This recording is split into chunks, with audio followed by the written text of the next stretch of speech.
Hey, and welcome to episode 1 of Demo Disk Deepdive, a series where I take a look back at the glory days of demo discs and relive the excitement of playing bite-sized chunks of games. Today's episode will be looking at official UK PlayStation Magazine's Demo Disc 15, bundled with the January 1997 edition of that magazine. For those who don't know, demo discs were discs that used to be handed out for free with magazines, with cereal boxes, and in various other places. These would contain bite-sized versions of games that would try to sell you on buying the full experience. Now that we've got that out of the way, let's talk about the demo disc we'll be looking at today. These were pretty iconic in the UK because they have a very unique and striking design, and they come with numbers on them, so it's very easy to kind of keep track of which discs were which. This particular demo disc has Porsche Challenge, Pandemonium, Lowmax, Reloaded, and Tomb Raider 1. Tomb Raider 1 was the big tentpole for this disc. This was all over the sleeve for it, as well as the magazine cover. They really wanted you to come and experience Tomb Raider 1 on this demo disc. A lot of these demos are pretty interesting time capsules for the games they would eventually go on to become. Like, for example, Porsche Challenge here, there were several versions of demos.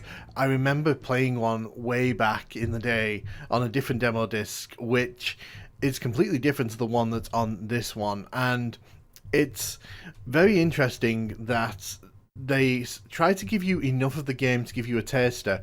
And in the case of Porsche Challenge here, it's actually several months before the game actually releases, because it came out in April 1997 apparently.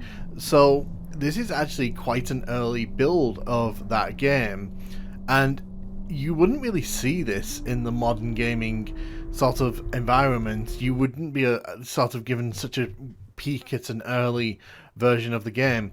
And I know for a fact that the final Porsche Challenge is quite different to this demo. But we'll dive in here. I can't change character, we're stuck playing as Rachel here. We have the option of automatic or the other one. I can't change any of these settings. There's no real point in trying, so let's just dive into the actual gameplay itself. And of course we only get one track here.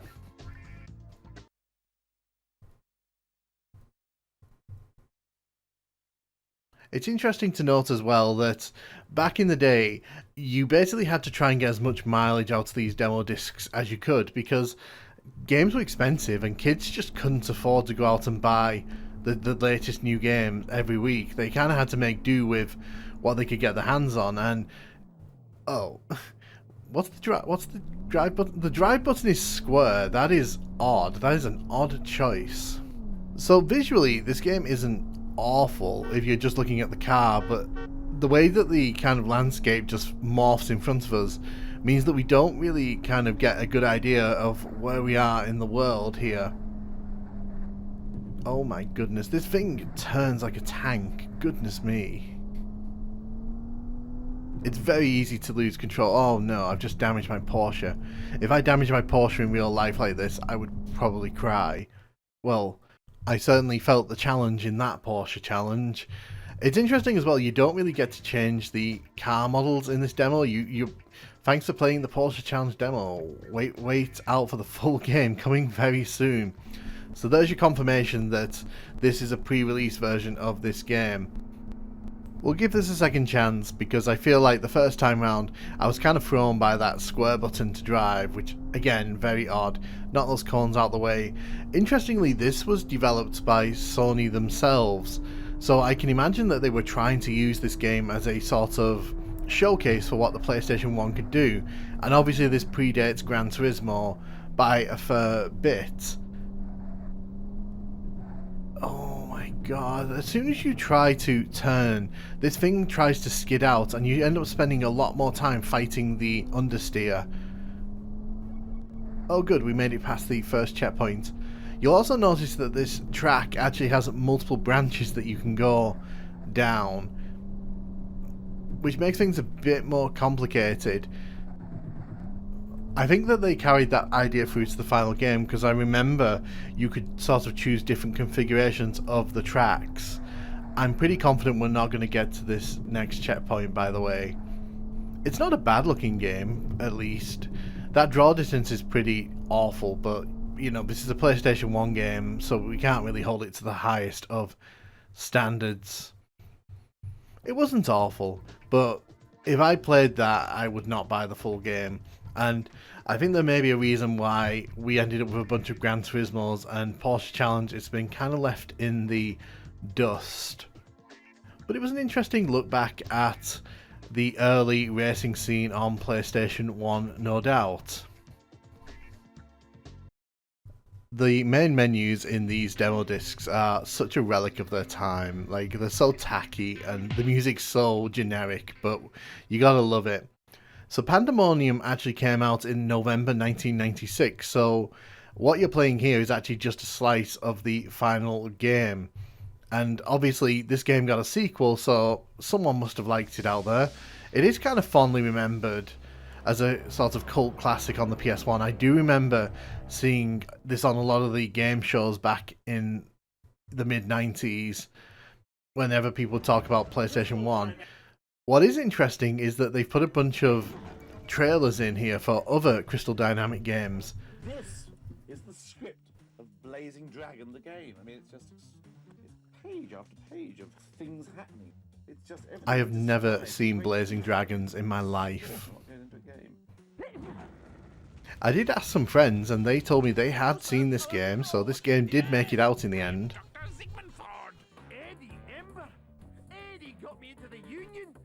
Give him a lung if he needed it.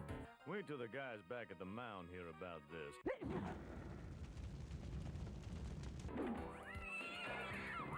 Relax! Relax! I can definitely tell you I've never played Blazing Dragons by Crystal Dynamics. And then they put in another trailer here, and again, it's pretty interesting because on quite a few of the demo discs, they just put the FMVs and the trailers in the main menu, but here they're kind of like, well, you're going to watch it if you want to play this game. You can skip through if you really want to.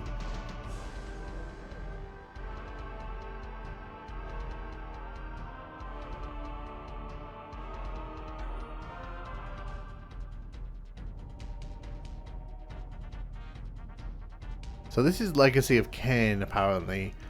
Now, I do know that people talk about this game very fondly, so people obviously liked this one. And imagine seeing this as a kid and you're like, wow, I really, really, really want to play that game. Because remember, back in the day, we didn't have the internet, at least not as easy as we do these days. Watching trailers was such a chore of a dial-up. But yeah, Blood Omen, Legacy of Kain. What do you think, Sid? Let's see another one, Nikki. Oh, heck, why not? So we're into Pandemonium here.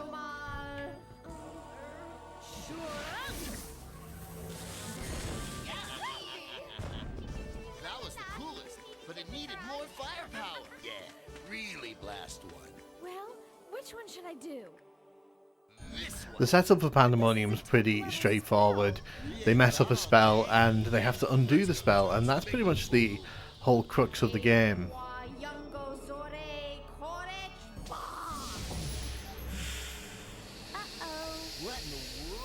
This is definitely the most polished of the demos, I would argue, just because you don't just get the gameplay, you also get the FMV here, which kind of sets up the story, which I think is really cool. I think when you do that, it kind of teases people into want to invest in the game. They want to see more of that story. That was fun. Horrible, but fun. Okay, Toots. Make with the get rid of the giant monster spell. I don't know that one. Check the book. Check the book. To get rid of Youngo, seek a boon from the wishing engine. A boon? What the heck's a boon? A wish, you idiot. And look, here's a map. Let's go. This is quite a long cutscene when you think about it.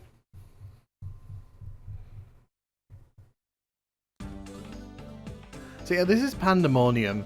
It was released in 1996 on the PS1. Crystal Dynamics' early hit. This is one of the ones that really put them on the map when it came to PS1 games. And like I mentioned, you basically get the first level in this one.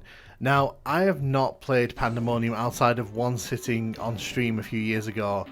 And It's got a very quirky nature to it. It's a 2D side-scroller, but it kind of has the 3D perspective going on.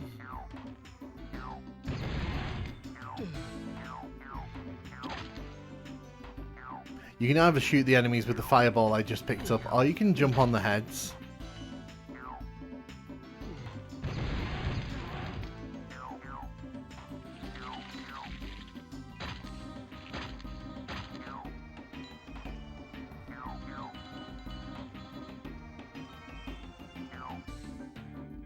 Just check if there's anything down here. But as mentioned, this is pretty much a slice of the first level, and it goes pretty long from what I remember. This demo, it doesn't actually cut you off mid-level. You actually get to play the full first level, which is pretty cool. It's funny as well because when you play these levels over and over and over, you'd get so good at these levels, and then when you eventually got the full game, you'd be really great at this one level and then suck at all the levels around it. I remember that happened with quite a few of these games, like Crash Bandicoot 3, for me.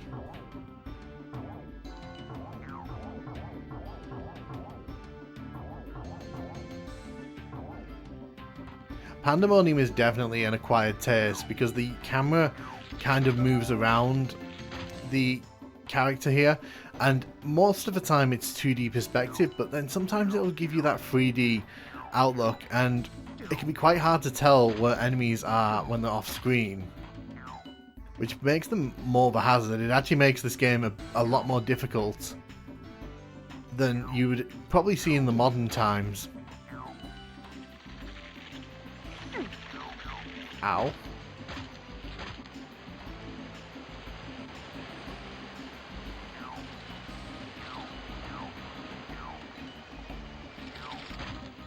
So we can use that to get up there, I think.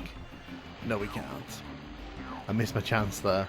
It's a very good looking game, this one as well. It really pops and catches the eye, and I can imagine that a lot of kids would really be like, oh, I really want to play more of this, just because of how it looks. The music's nice, the controls are not the best, especially when you're playing with the D-pad on a PS1 controller. I also kind of like how these levels shift as you're making your way through the world, so you never quite feel like you're in the same spot for too long. My only issue with Pandemonium is that getting her to jump as you want her to sometimes isn't the easiest. Sometimes when she double jumps, she doesn't do it exactly as you need her to, like there's a small delay sometimes.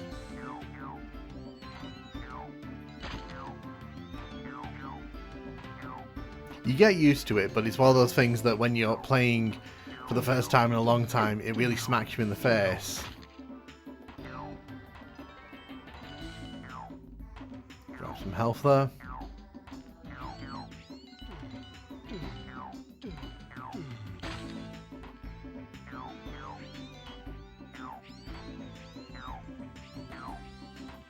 I can see the way up there, but I'm not sure if I'm going to be able to actually get up there.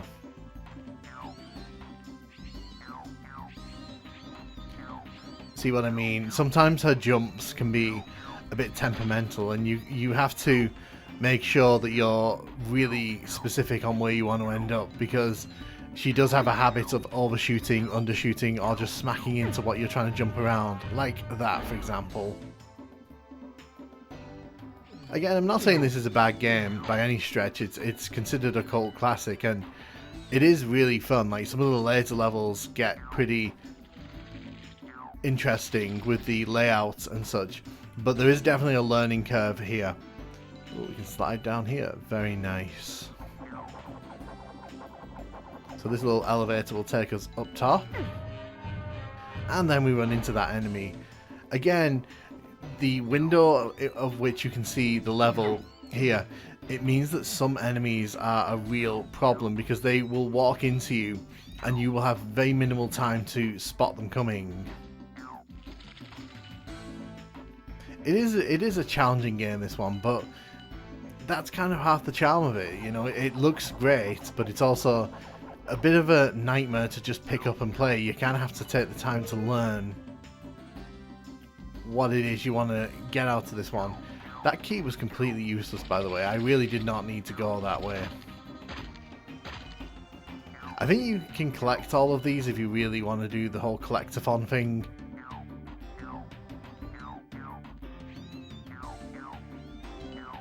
I think at the end of the level they get tallied up. Trying not to die here.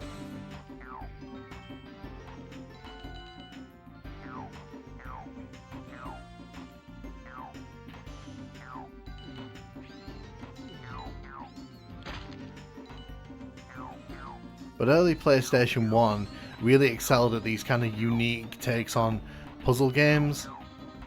Games like this you weren't really able to do on the 16-bit generation, so a lot of these early PlayStation platformers go off and do their own thing, and you end up with games like this which are really unique and really interesting to play through, even if they can be a touch frustrating.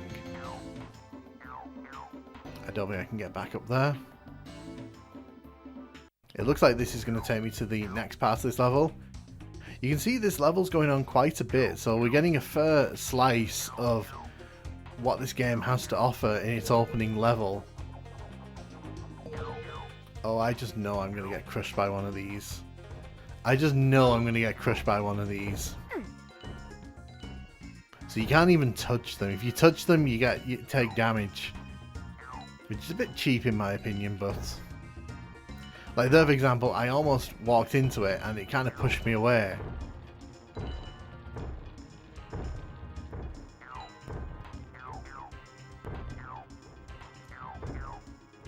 I'm also being very careful not to critique this game too much, because I do understand that it is my lack of ability that is putting me in danger here. It's not actually the game itself.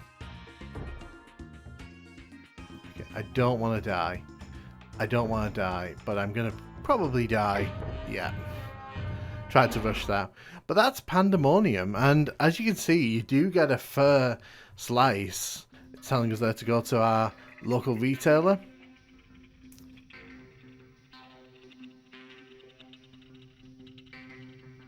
So you can see here, we've got Tomb Raider. Now, when I was researching for this video, it was very clear that Tomb Raider was the poster child for this magazine edition. So I can imagine that this demo was the hook that got a lot of people to buy the magazine to play this demo. Now, I'm going to say up front as well, Tomb Raider 1 is one of my favourite games of all time, so none of this is new to me. It is interesting, though, that we've got music, because in the final game, it rather infamously doesn't really have a soundtrack playing like this all the time. It has a soundtrack, it has an ambient soundtrack that, depending on which platform you're playing on, you get either like sound mixes or you get a continuous sort of Red Book audio, but this is just playing like a MIDI over the level. I suspect they've done this because it does kind of sound lonely when you're kind of in here, and maybe they're just trying to like perk up the level for the demo. But this is actually the second level of Tomb Raider 1.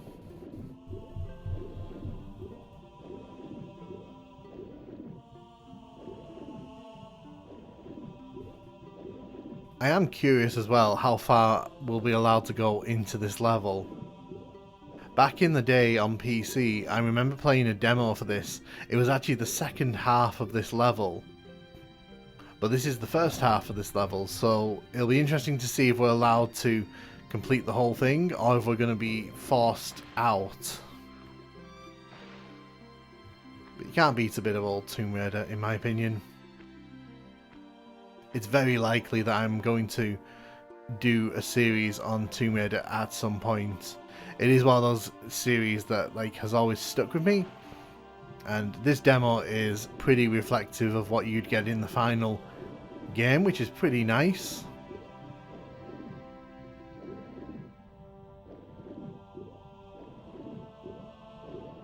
There's a lever over here.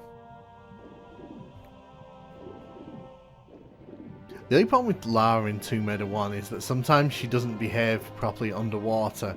If you just want to do a little shimmy underwater, you've kind of got to position her more accurately than you really want to. In the later games they kind of fix that, but she kind of moves a bit further than I like in this one when you just tap the swim button.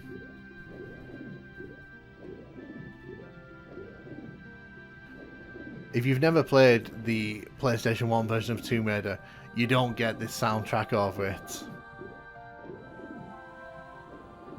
Like I said, I think they've done that just to make this feel a bit more energetic, because obviously Tomb Raider is very much a sort of Lara, you, and the level kind of deal. There isn't really much else going on in the world.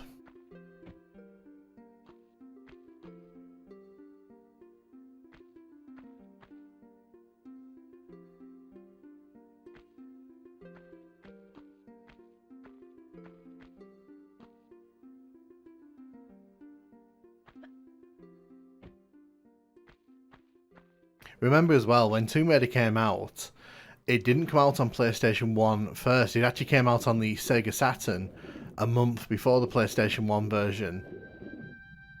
So this version kind of got a bit more time to be cooked and put in the oven, ready for release, whereas the Sega Saturn version is pretty rough in points. I'm not going to lie about that.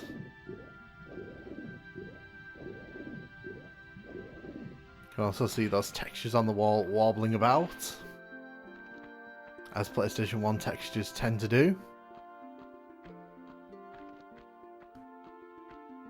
But one thing I've kind of got to say is that when you're a kid and you're playing through these demo discs, you're getting a flavour for all these kind of games that you may not otherwise even go near.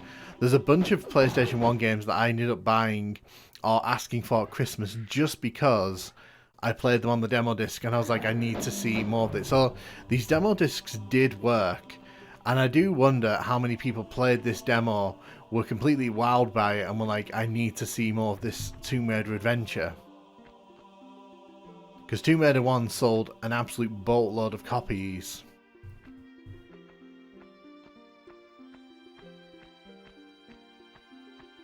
There's a med kit up here. Don't mind me, I'm just having fun vibing with Tomb Raider 1. I played through the remastered version of this recently. Holds up insanely well. If you like the original Tomb Raider games, definitely worth checking it out.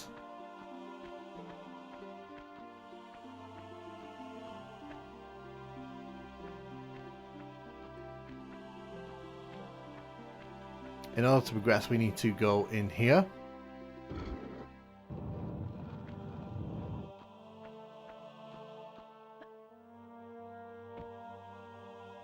Bit awkward that, Lara. You could have just gone up the steps for me.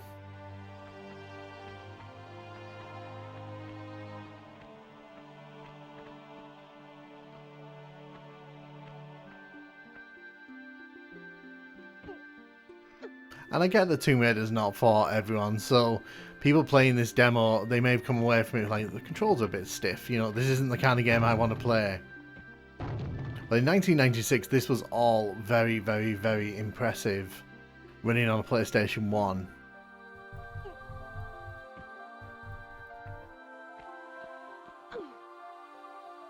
The trick with this block always is to push, never pull, because you actually need the block to get out on the other side. I kind of like the choice of level here as well.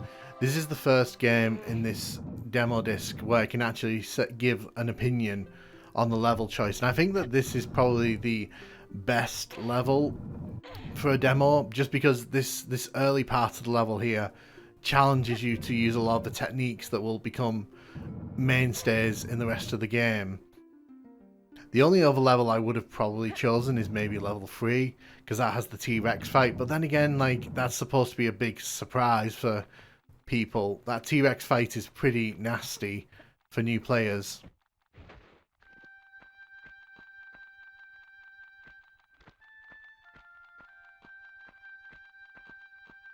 This is also something that Tomb Raider 1 likes to do. So these keys are kind of hidden in these little alcoves here, and if you're not careful, and you're not paying attention, you can miss these. You can get quite deep into the level and not realise that you've actually left the keys here, because one of these keys you need to use right at the end of the level. And if you get that far, you're going to realise that, oh no, where's the key? You could spend like an hour just rummaging around for that thing. So Tomb Raider, it pretty much demands that you know what you're doing and you keep your eyes open. And yes, combat in Tomb Raider 1 is not great. Those dual-wielding pistols might be iconic, but the combat system in this game, absolutely not.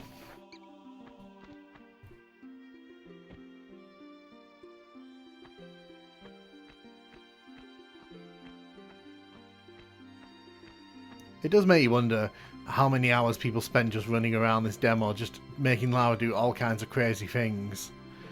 Just because they could. And that was one of the beauty of these demo discs.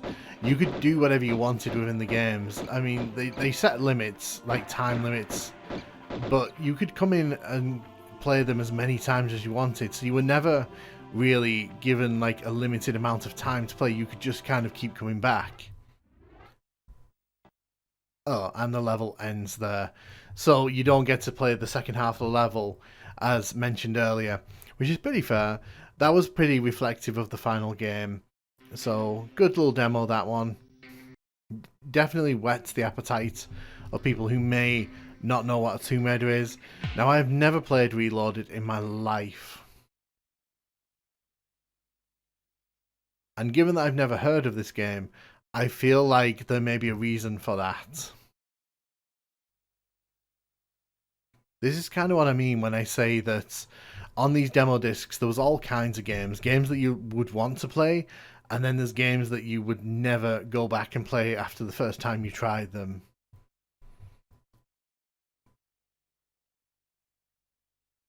I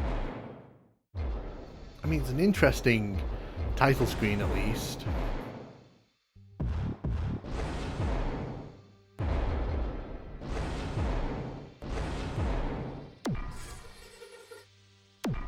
So we get a choice of characters here, but I'm not quite sure what we're choosing here. So all of these, I don't think all of these are available in the demo here. So if we choose you, you can't choose you. Okay, so we're going to be playing as this big man baby here.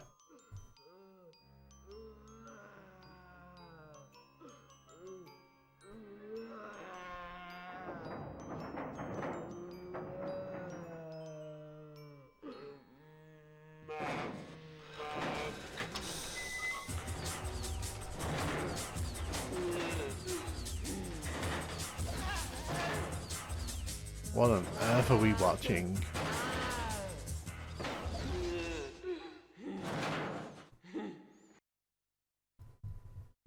With that out of the way, let's dive into the actual gameplay experience here.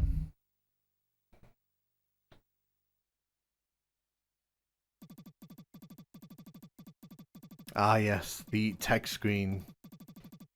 When you're too lazy to make cutscenes, but you want to also make sure that, you know, you convey the story in some sense.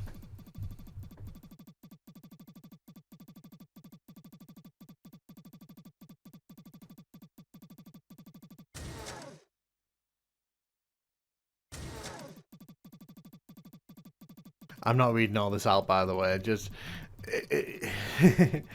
I will say it's a very interesting choice to put all this text in here, because I can't imagine this would sell the game. Like, I would have thought just throw the player in to the level.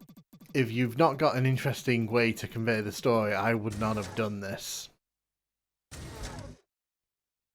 Oh, the game wasn't loading. Oh, goodness. So now we've got to wait for the game to load, which will be spectacular, no doubt. I have no expectations of this, by the way.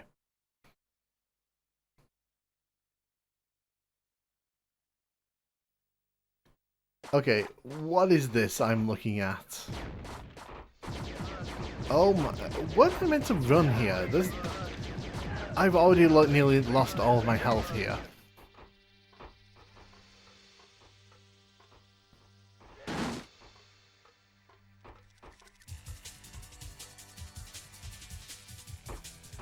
Okay, I think we just died.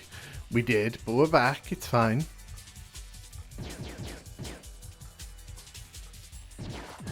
Oh my goodness.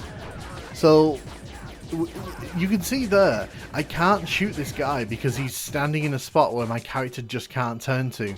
And I understand, like, this is a limitation of using D-pad because, you know, you can only have 8 directions.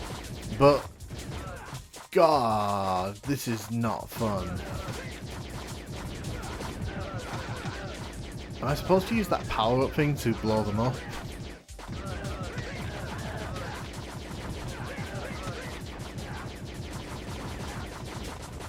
Where are all these guards coming from? Okay, I think I was meant to use that power-up there to kill everything. So we'll give this another try. We'll give it a first shot because I was learning there on the spot, and clearly I didn't do a good job of it. Oh wow, I did worse there than the first time round.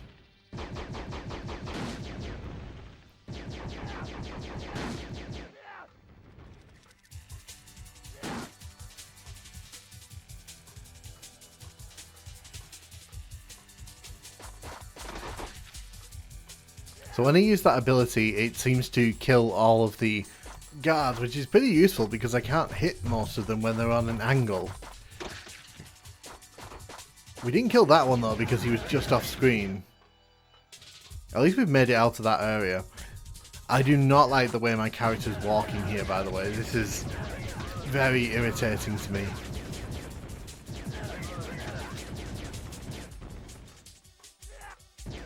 How am I meant to destroy this big cannon?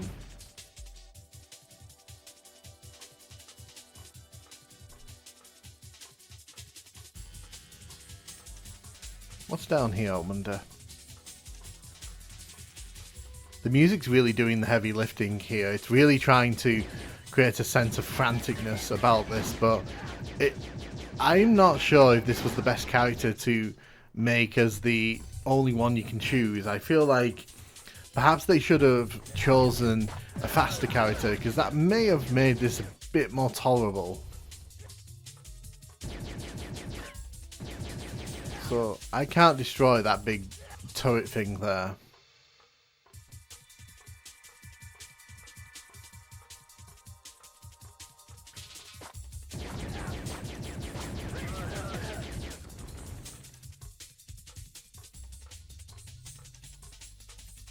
I feel it was unfair to put this on the same disc as Pandemonium and Tomb Raider.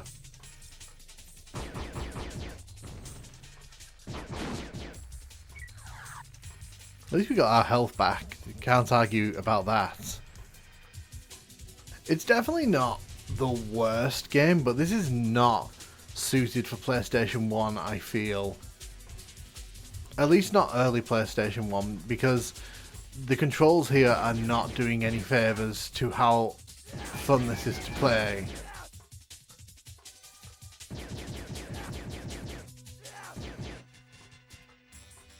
Just confirming that I'm trying everything I can to destroy that big cannon, but it's just not happening for me there.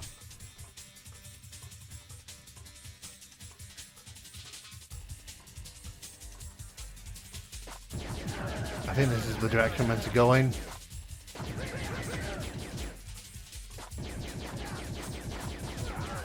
Okay, we're being surrounded from all sides here again. I think I pushed the wrong button. Are we dead? Oh. Well, apparently it's game over, and I'm already over this one. So, yeah, that was not a fun experience. Not great tank controls there. It's very much a game of its time, and it suffers because of the limitations of the controller on the PS1 in the early days. So the final game here is Lowmax, and this one actually gives us a warning that we have to turn the console off to get back into the demo disc menu, which tells me that this is going to be a bit of a mess potentially. So from what I've been able to find in my research, apparently this is some sort of spin-off to the Lemmings game, and it's from the same developer slash publisher, so that kind of makes sense. But you can kind of see in the art direction how that kind of lines up, because this looks very much like the Lemmings games from around this time. So what are we meant to do? Yeah. See, this game just throws you in. It doesn't give you any context or story for what you're doing. I'm just going to keep spinning. Hold up, did that thing just blow me up? That seems a touch unfair.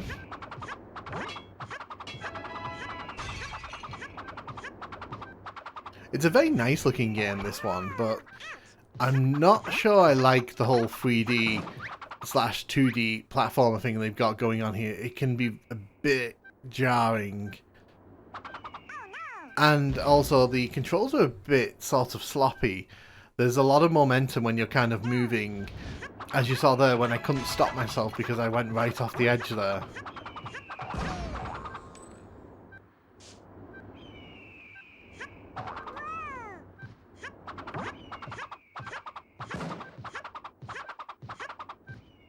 There's a bomb there. I want to get away from that. This does look very nice.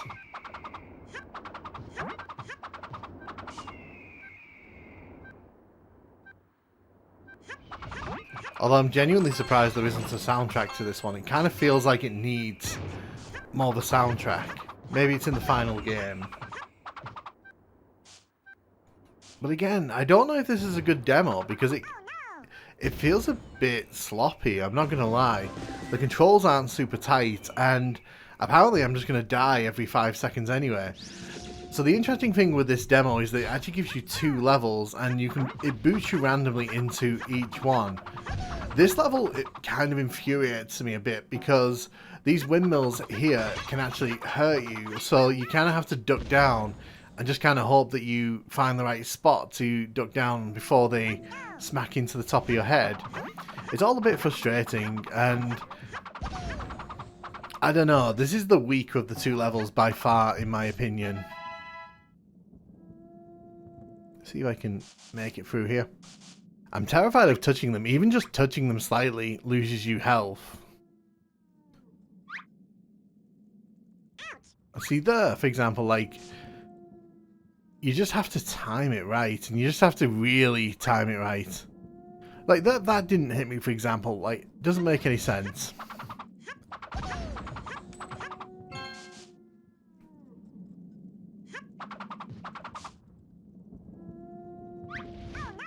I think I'm dead. Well, that was Lowmax, and it was an interesting little experience, but honestly, nothing too much to shout home about, and I died there. Hooray. But that was Demo Disk 15 from the official UK PlayStation magazine. It's a nice little time capsule of what PlayStation gamers were getting in early 1997.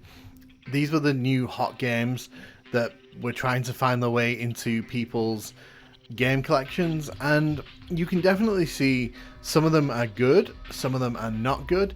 One of them is terrible. I'll leave that for you guys to decide which one. But if you're interested in seeing me do more videos like this, I have a real fascination with these demo discs, and some of them have some real hidden gems. So let me know which of these games you thought was the best. Did you play these demo discs back in the day? And would you like to see me do more of these with different demo discs from different eras across the PlayStation and PlayStation 2? Let me know in the comments, and thank you so much for watching.